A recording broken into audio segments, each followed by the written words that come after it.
Welcome to the English Language Institute of Singapore's podcast. I'm your host, Victoria Ong. Here with me is Master Teacher Jennifer Lui. Hi, Jennifer. Hi, Victoria. Thanks for having me. Jennifer joined Alice in 2015 as a master teacher. Prior to this, she was in CPDD's Primary English Unit. Jennifer has taught English in both primary and secondary schools. In today's episode, we are looking at metacognition in teaching grammar. So, Jennifer, what is metacognition in the context of teaching grammar? Well, Victoria, this is about enabling students to have the learner strategies they need to determine whether their selection and use of grammatical items and structures is accurate and appropriate for the purpose. As teachers, we should develop students' metacognition in learning and using grammar so that our students can effectively think about their thinking as they consider how grammatical items and structures work as a resource for making meaning. Now, one way to do this is to guide our students in using the research-based metacognitive learner strategy of noticing. Noticing. Could you tell us more about what that is? Yes, noticing is a cognitive process that involves paying conscious attention to both meaning and form. So, by noticing patterns in grammatical items and structures that relate to specific meanings, our students can facilitate their own learning and use of grammar. A simple example of this would be students noticing that a news report features many past tense verb forms. The teacher could also guide them to notice that some of these verb forms occur regularly in many news reports. For example, said, told, and reported.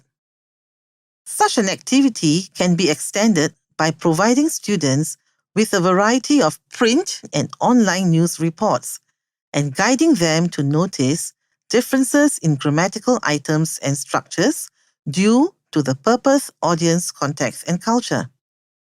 Students can be taught to use the noticing strategy independently as a conscious cognitive process.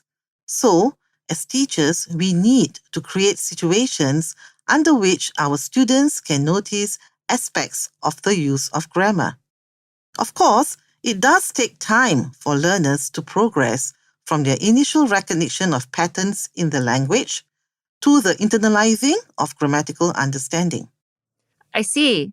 And how would teachers go about developing students' ability to notice features of the language? That is a good question, Victoria.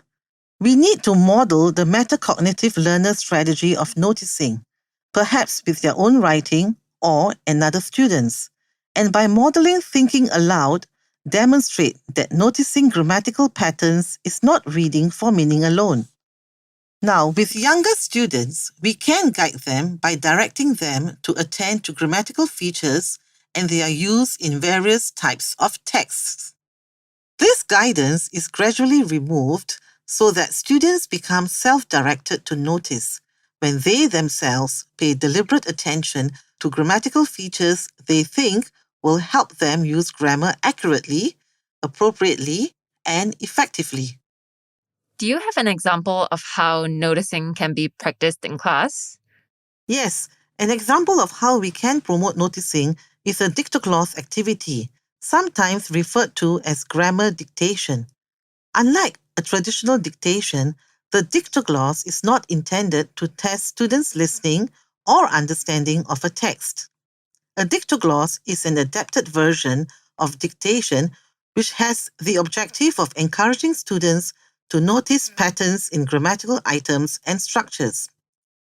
It does so by requiring students to reconstruct a short text that they are just getting acquainted with. What does the teacher do to promote noticing as students reconstruct the text? Before using the dictogloss activity, the teacher should identify the grammatical items and structures that students do not use or are not familiar with. These gaps in the students' knowledge or use of the language can be highlighted to them, especially if the gaps are shared by many students. The teacher then selects a text in which these grammatical items or structures appear.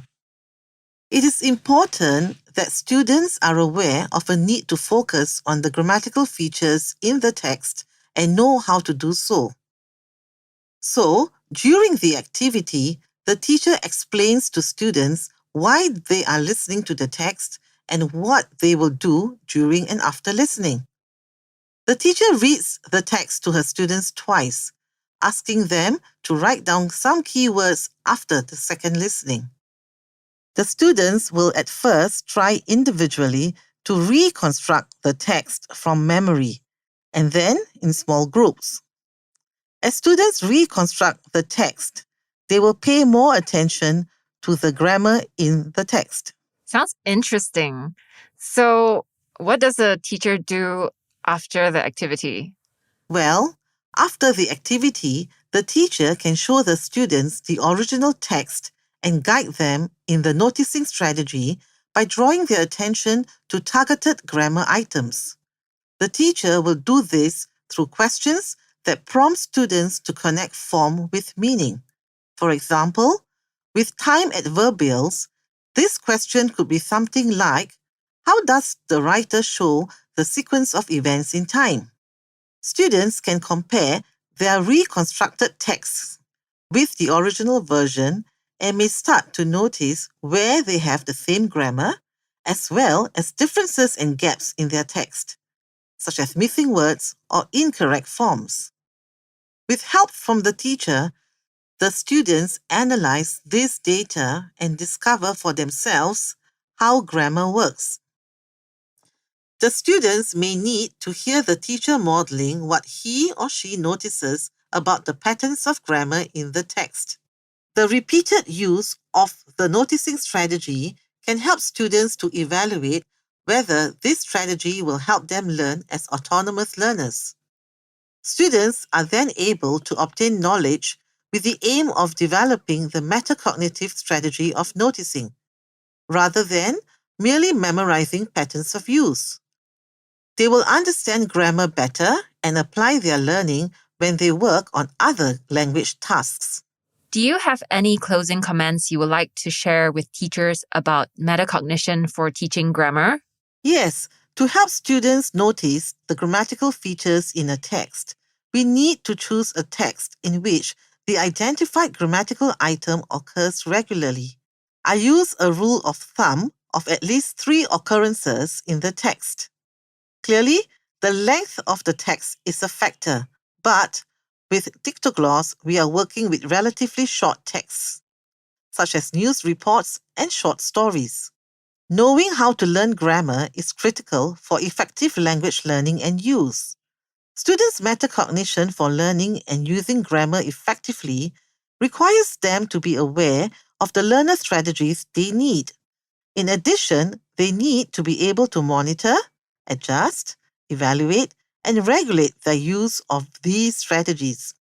Showing students how to do this helps build learner autonomy. Thanks, Jennifer. And that's it for today's podcast. For this episode's show notes, do visit our podcast website at go.gov.sg/ELIS podcast. Thank you for listening.